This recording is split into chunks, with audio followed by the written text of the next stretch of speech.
गया है ticket confirm और हम अब जा रहे हैं। बोलो जय माता दी। जय माता दी। बताओ कैसा लग रहा है आपको? मूवी बताएंगी? लड़ लो पहले दोनों। कौन बताएगा?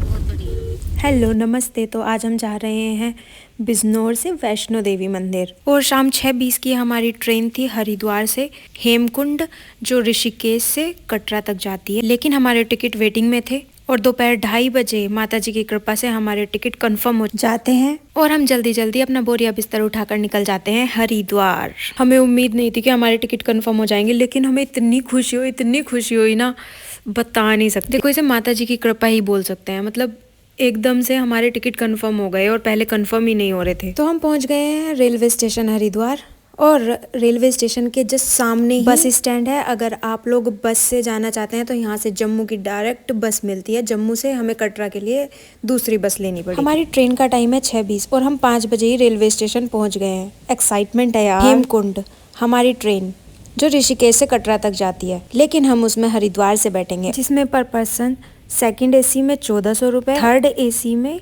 1050 और स्लीपर में 450 का टिकट है। और हरिद्वार के स्टेशन पर पार्किंग है। अगर आप लोग अपनी गाड़ी से आते हैं तो यहाँ पर अपनी गाड़ी सेफली खड़ी कर सकते हैं। बस शर्त है आपको यहाँ पर कुछ चार्जेस देने पड़ेंगे, जैसे 2 घंटे का 30 रुपए। और हमने अपनी गाड़ी को यहाँ पर 3 रात 2 दिन के लिए खड़ा किया था और हमारे इन्होंने पैसे लिए थे 255 रुपए। और इस स्लिप को आपको फेंकना नहीं है, इसको अपने पास रखना है ताकि वापस लौटते हुए आप इसे दिखाकर अपनी गाड़ी वापस ले जा सके। मैं हरिद्वार में 6 साल रही हूँ, लेकिन हरिद्वार के रेलवे स्टेशन पर आज पहली बार आ रही हूँ। यार बहुत अच्छा बना हुआ है यहाँ तो। स्टेशन के अंदर ऐसी बहुत सारी दुकानें हैं जहाँ पर खाने का सामान ले सकते हैं आप लोग, बुक्स पढ़ने के लिए ले सकते हैं। वैसे मुझे तो ये लग ही नहीं रहा था कि स्टेशन है, मुझे तो ये मार्केट लग रहा था पूरा। अब स्टेशन पर जल्दी आ गए हैं तो थोड़ा टाइम पास ही कर लेते हैं। वैसे कौन कौन मेरी तरह ऐसे ही टाइम पास करता है, कमेंट में जरूर बताना यार। हम लोग जा रहे हैं फैब में, कोई ऐसी वैसी फैब नहीं है, 14 फैब है आज। और 6 बजे ही इतना अंधेरा हो गया है यहाँ पर। देखते ही देखते हमारी ट्रेन भी आ गई है यारो। और हम लोग अपने सारे बैग उठाकर रेडी हैं इसमें चढ़ने के लिए। हाँ सब बोला तो है, बस इंतजार है इसके रुकने का। पुलिस अंकल भी खड़े हैं डंडा लेकर। हमारा डब्बा है, B2 आए तो बताना। चलो जी आ गया।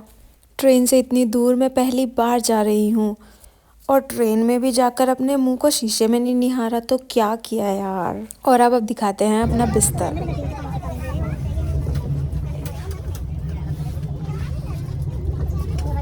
ट्रेन में बैठकर खाना खाने का सपना भी आज पूरा हो गया।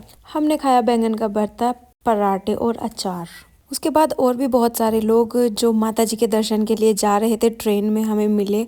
हम लोगों ने उनसे बहुत सारी बातें की और हमें बहुत ज़्यादा मज़ा आया। और सुबह पहुंचते ही हमें करनी है शुरू चढ़ाई, तो हम लोगों को सोना भी है। और ट्रेन में सोने के लिए कंबल, तकिया, चादर सब मिलती है। माता जी के दर्शन के लिए जा रहे हैं तो उनकी मान्यताओं का पता होना बहुत ज़्यादा ज़रूरी है। तो चलिए बताते हैं उनकी कहानी। अगर आपको पसंद आए तो वीडियो को लाइक, शेयर और सब्सक्राइब ज़रूर करना। क्या आपको पता है ये मंदिर कितने साल पुराना है? नहीं? तो चलिए मैं बताती हूँ। ये मंदिर करीब 700 साल पुराना है। इस मंदिर का निर्माण करीब 700 साल पहले श्रीधर द्वारा कराया गया था। श्रीधर की भक्ति से प्रसन्न होकर माँ ने उसकी लाज रखी और दुनिया को अपने अस्तित्व का प्रमाण दिया। कहते हैं माता वैष्णो देवी पंडित श्रीधर के सपने में आई और उनको अपनी गुफा के बारे में बताया और एक छोटी बच्ची के रूप में माता जी ने श्रीधर को दर्शन भी दिए। मान्यता है कि माता वैष्णो देवी ने त्रेता युग में मानव कल्याण के लिए जन्म लिया था। उन्होंने त्रिकुटा पर्वत पर तपस्या की थी। बाद में उनका शरीर 3 दिव्य ऊर्जा महाकाली, महालक्ष्मी और महासरस्वती के सूक्ष्म रूप में विलीन हो गया। कहते हैं आज भी महाकाली, महालक्ष्मी और महासरस्वती उन पिंडियों में विराजमान है। और इस मंदिर को लेकर ऐसा भी माना जाता है कि यहाँ आने वाले हर व्यक्ति की मुराद पूरी होती है। सुबह के बजे हैं 7:30 और हम लोग पहुँच चुके हैं कटरा। ट्रेन से उतरकर सूर्य उदय देखते हुए हम लोग निकल जाते हैं रेलवे स्टेशन से बाहर। यार घर थोड़ी जाएंगे वापस। यहाँ का स्टेशन भी बहुत ही सुंदर बना हुआ है और बहुत ही सफाई है यहाँ पर भी।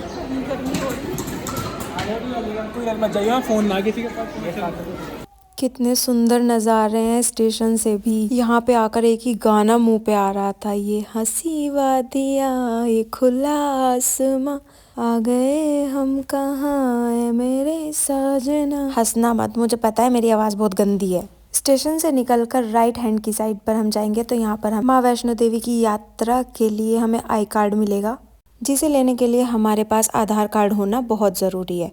तो यहाँ पर देखिए कितनी लंबी लाइन लगी हुई है कार्ड लेने के लिए, और इस कार्ड के बिना आपको माता जी के दर्शन नहीं करने दिए जाएंगे। और मुझे लगी है भूख, तो इसलिए थोड़ा थोड़ा खा लेती हूँ कुछ। और यहाँ पर वॉशरूम बने हुए हैं, आप लोग यहाँ पर जाकर फ्रेश भी हो सकते हैं। और यहाँ पर लॉकर भी बने हुए हैं, अगर आपको अपना सामान यहाँ पर छोड़ना है तो आप वहाँ पर रख सकते हैं। पर बैग 50 रुपीज़ चार्ज। स्टेशन से बाहर निकलते ही हमें दिखा एक ढाबा, तो हम पहुँच जाते हैं यहाँ पर चाय पीने, क्योंकि सुबह सुबह खाली पेट चढ़ाई करना हमारे बस की बात तो है नहीं भाई साहब। हाँ, हम कौन सा इसको बगला बता रहे हैं भाई। स्टेशन से निकलते ही आपको ऑटो और टैक्सी मिल जाएंगी बाणगंगा के लिए, जहाँ से वैष्णो देवी की यात्रा शुरू होती है। ऑटो का किराया 280 5 सीटर, और 7 सीटर टैक्सी का किराया है 480। इनका फिक्स प्राइस होता है, वहाँ जाकर आपको पता चल जाएगा। और हाँ, एक बात, वैष्णो देवी यात्रा का कार्ड लेने के 6 घंटे बाद ही आपको बाणगंगा क्रॉस करनी होगी।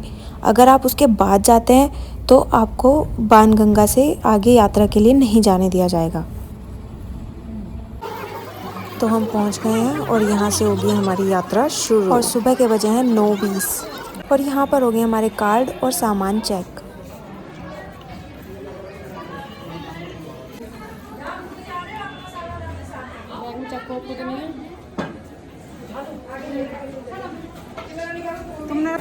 और अगर आप पैदल नहीं जा सकते हैं तो यहाँ पर आपको घोड़े भी मिल जाएंगे, पर पर्सन 680 रुपये इसका किराया है। और अगर आपके साथ छोटे बच्चे हैं तो उनके लिए ट्रॉली भी यहाँ पर मिलती है। अपने साथ अपने बैग की तनियों को अच्छे से चेक करके लेके आना।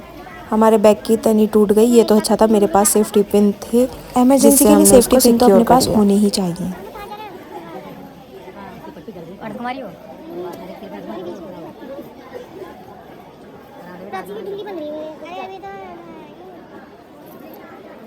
डंडे ले लेंगे आगे ना, डंडे लेंगे फिर वापस हो जाएंगे।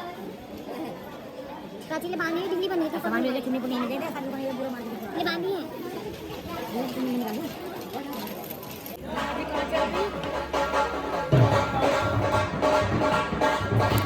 रास्ते में जाते हुए आपको बहुत सारे ये ढोल वाले अंकल मिलेंगे, तो आप लोग यहाँ पर डांस भी कर सकते हैं मेरी तरह। कटरा से 14 किलोमीटर की खड़ी चढ़ाई पर माता जी का भवन है। भवन से 3 किलोमीटर दूर भैरवनाथ जी का मंदिर है। भवन से भैरवनाथ जी के मंदिर की चढ़ाई के लिए पिट्ठू, पालकी, घोड़े की सुविधा भी होती है। और कम समय में माता जी के दर्शन करने हैं तो फिर हेलीकॉप्टर तो है ही। और चढ़ाई के समय रास्ते में इतने सुंदर सुंदर मंदिर बने हुए हैं, चढ़ाई का आपको पता ही नहीं चलेगा कब आप मज़े मज़े में भवन में पहुंच जाओगे। और यहाँ पर आपके फ़ोन भी बंद पड़ जाएंगे, क्योंकि यहाँ पर प्रीपेड नंबर नहीं चलता है, यहाँ पर पोस्ट पेड नंबर चलता है। तो यहाँ पर आकर आप एक नया सिम खरीद सकते हैं। वैष्णो देवी मंदिर का हिंदू धर्म में बहुत महत्व माना जाता है। वैष्णो देवी मंदिर भारत के सबसे लोकप्रिय और रहस्यमय मंदिरों में से एक है। इस मंदिर की एक विशेषता और भी है, यहाँ पर माता सती का गढ़ स्थल यानी कनपटी गिरी थी। गढ़ स्थल मतलब मस्तक के ऊपरी हिस्सा। यह वैष्णो देवी के गर्भगृह में स्थित है। यहाँ पर आप जूस भी पी सकते हैं, लेकिन बहुत महंगा है, 70 रुपये का एक गिलास, वो भी छोटू सा। आप पालकी से भी जा सकते हैं। अर्धकुंवारी तक तो आपको पूरा मेला सा दिखाई देगा, मतलब हर जगह दुकानें ही दुकानें दिखाई देंगी। माताजी के भवन तक जाने के लिए 2 रास्ते हैं, एक पुराना और एक नया। कोशिश करना कि आप नए वाले को जाएं, क्योंकि पुराना वाला जो है वो बहुत खड़ी चढ़ाई का है। नया रास्ता बहुत ही अच्छा बना हुआ है, पूरे में टीन पड़ी हुई है और जगह जगह बैठने के लिए भी चेयर दी गई हुई है। और हर थोड़ी दूर पर पीने का पानी और वॉशरूम अवेलेबल हैं। यहाँ पर काम भी चल रहा है।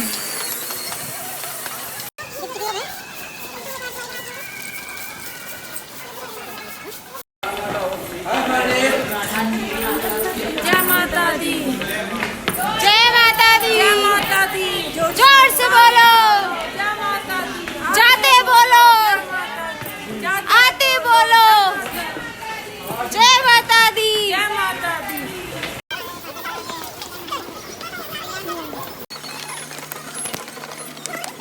अर्धकुंवारी से पहले ये मंदिर पड़ता है। यहाँ पर माँ वैष्णो देवी के पैरों के निशान हैं। यहाँ पर फ़ोटो खींचना अलाउ नहीं है, तो मैंने थोड़ा सा ही अंदर से वीडियो बनाई हुई है, तो यहाँ पर भी आप ज़रूर जाइएगा। जय माता दी कहते जाओ, टॉफी सब लोग खाते जाओ। जय माता दी, बोलो जय माता दी।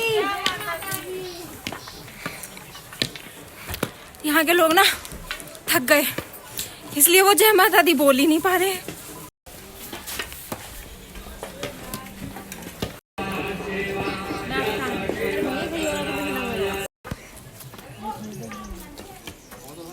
खड़े हो जाओ।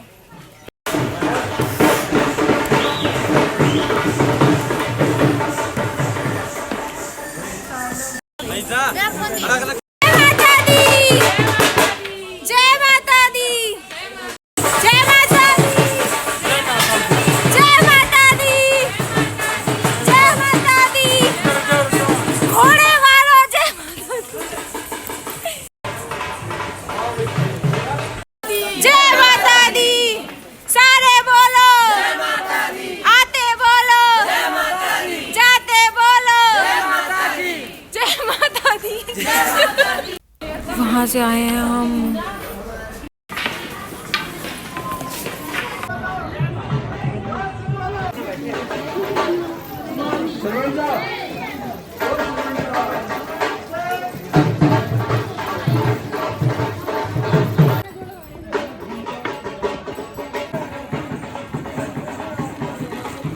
इंद्रप्रस्थ भोजनालय, यहाँ पर आपको सही रेट में खाने के लिए बहुत ही अच्छा खाना मिल जाएगा।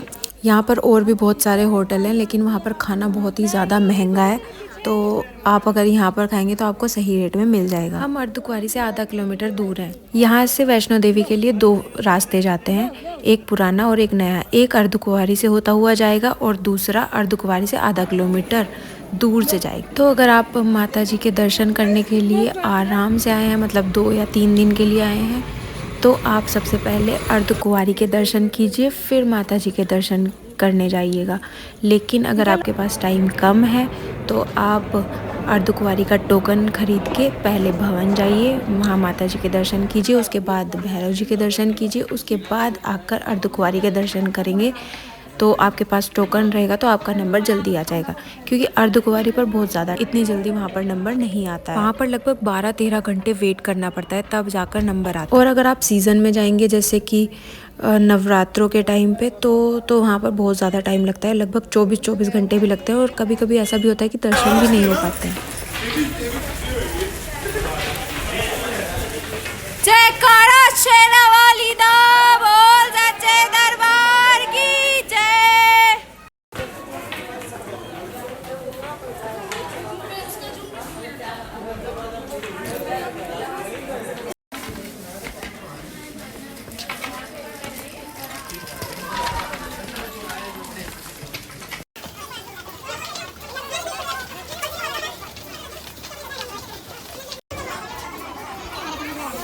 वैष्णो देवी जाते हुए लगभग 3 से 4 बार चेकिंग होती है।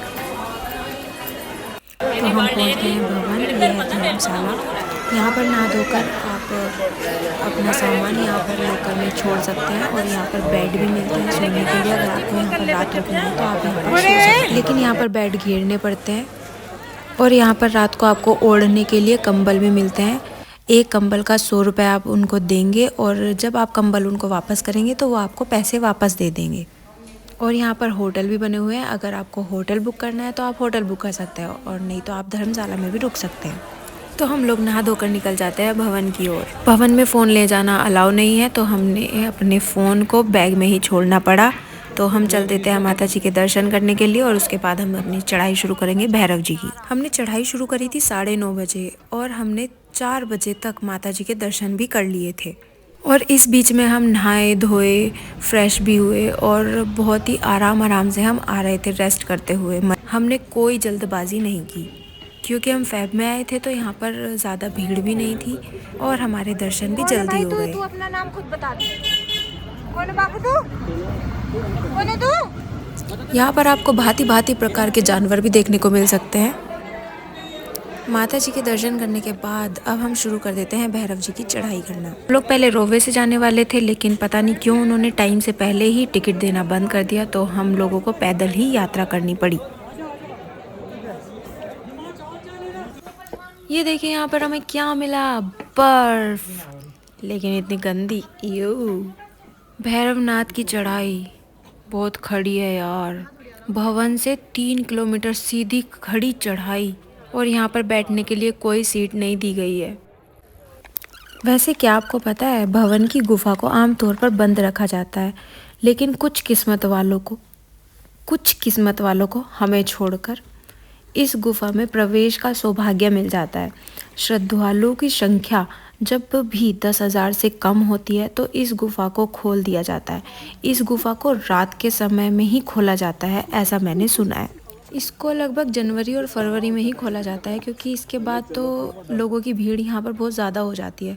तो अगर आपको गुफा में जाना है तो आपको जनवरी और फरवरी में जाना होगा, लेकिन रात वहीं पे रुकना होगा। इस गुफा की लंबाई 98 फीट है, और यहाँ लोगों की भीड़ को देखते हुए यहाँ पर आने का और जाने का 2 अलग रास्ते बनाए गए हैं। और इस गुफा में एक चबूतरा है जिस पर माता जी का सिंहासन विराजमान है। मंदिर में सुबह शाम दुर्गा जी की आरती होती है। आरती से पहले माता जी को पानी से, दूध, घी और शहद से नहलाया जाता है। उसके बाद साड़ी और गहनों से श्रृंगार किया जाता है। इस सब के बीच मंत्रों व श्लोक का लगातार उच्चारण किया जाता है। पहले पुजारी गुफा के अंदर पूजा करते हैं और बाद में गुफा के बाहर बैठे भक्तों को आरती दी जाती है। आरती पूरी हो जाने के बाद भक्तों को भोग और प्रसाद दिया जाता है। आरती के समय किसी को दर्शन नहीं करने दिए जाते हैं। 6 से 7 आरती का टाइम होता है, उसके बाद भक्तों को दर्शन करने दिए जाते हैं।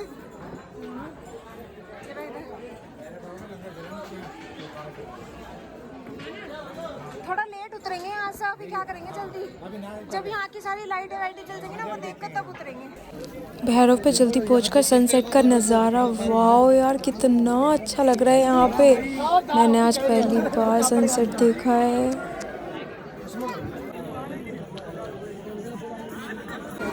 तो अब हम चल देते हैं भैरव बाबा के दर्शन के लिए।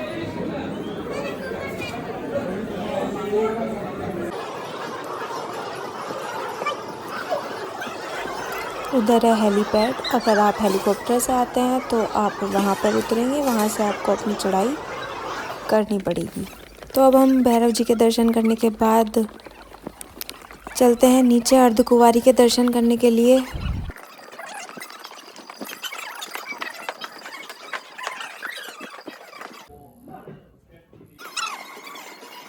ये भी चल रहा है क्या? यहाँ पर रुक कर बैठेंगे थोड़ी देर। हेलीपैड का रास्ता इधर से ना, ये 3 किलोमीटर है। 3 किलोमीटर अभी।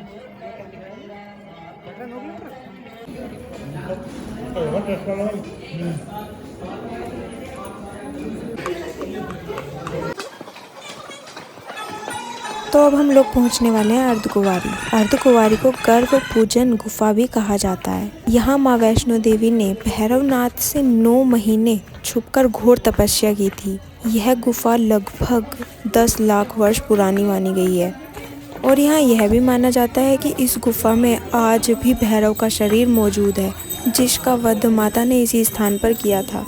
जब माताजी ने भैरवनाथ का वध किया था तो उनका सर ऊपर घाटी पे, जहाँ पर भैरव मंदिर है, वहाँ पर जाकर गिरा था, और उनका धड़ यहीं गुफा के द्वार पर है। अर्धकुंवारी के दर्शन करने के बाद हम पहुँच जाते हैं बाणगंगा, और यहाँ पर हाथ मुँह धोने के बाद हम निकल जाते हैं अपनी ट्रेन के लिए रेलवे स्टेशन। हम लोग 11 बजे रेलवे स्टेशन पर पहुँच गए हैं, और हमारी ट्रेन है 4:20 की। तो इतना करते हैं यहाँ पर रेस्ट, और उसके बाद अपनी ट्रेन में बैठकर हम हो जाते हैं फरार। अरे फरार का मतलब है अपने घर ही जा रहे हैं यार। तो अगर आप लोगों को मेरी वीडियो अच्छी लगी हो तो प्लीज़ प्लीज़ प्लीज़ लाइक करना, शेयर करना एंड सब्सक्राइब, और जय माता दी बोलना तो बिल्कुल भी मत भूलना। तो बोलो जोर से जय माता दी।